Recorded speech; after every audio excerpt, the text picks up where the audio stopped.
যে একবার পড়লে কোনো মানুষ যদি জীবনে শুধু একবার পড়ে, একবার, এরপরে যদি আর তার পড়ার সৌভাগ্য না হয়, যেমন 12:15টার সময় পড়ছে, 10 মিনিট আগে বা আজানের 10 মিনিট আগে ইন্তেকাল হয়ে গেছে, সে একবারই কালিমা পড়ছে, আর এক ওয়াক্ত নামাজ পড়ার সময় তার জীবনে হয় নাই, এই মানুষটা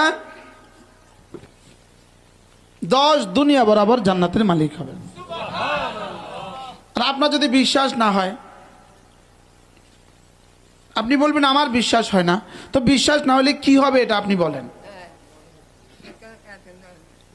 আমরা তো বললাম যে একবার পড়লে 10 দুনিয়া বরাবর জান্নাতের মালিক হবে। আপনি বলবেন আমার বিশ্বাস হয় না, তো বিশ্বাস না হলে আপনি কি করবেন? আপনি করেন, আমনে কোন মুরব্বী কথা, আমনে কোন।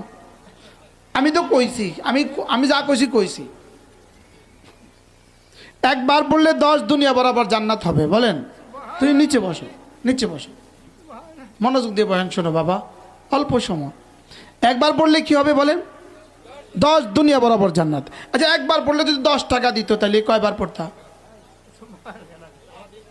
হ্যাঁ, তুমি কয়বার পড়তা? হ্যাঁ, এটার সাথে আরেকটা দুটো শব্দ যুক্ত আছে, আরেকটা কালিমা দেখেন, লা ইলাহা ইল্লাল্লাহ ওয়াহদাহু লা শারীকা লাহ। পড়েন, ওয়াহদাহু লা শারীকা লাহ, লাহুল মুলকু ওয়া লাহুল হামদু ওয়া হুয়া আলা কুল্লি শাইইন কাদির। সবাই মনোযোগ দিয়ে মুখস্থ করেন, লা ইলাহা ইল্লাল্লাহ ওয়াহদাহু লা শারীকা লাহ, লাহুল মুলকু ওয়া লাহুল হামদু ওয়া হুয়া আলা কুল্লি শাইইন কাদির। আল্লাহ, তিনি ছাড়া কোনো মাবুদ নাই, তিনি একা, তার কোনো শরীক নাই, বাদশাহী শুধুই তার, প্রশংসা শুধুই তার, ক্ষমতা শুধুই তার। সুবহানাল্লাহ। বাদশাহী শুধু কার? প্রশংসা শুধু কার? ক্ষমতা শুধু কার? এই তো বুঝে এসে গেছে।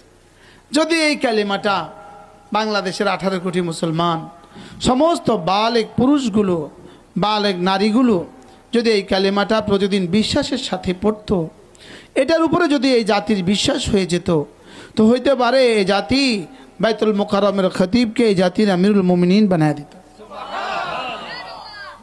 লেকিন আমাদের তো বিশ্বাস নাই, আমাদের বিশ্বাস ঢুকছে ভোটের উপরে, আমাদের বিশ্বাস ঢুকছে জনগণের উপরে। বাস্তব না বাস্তব?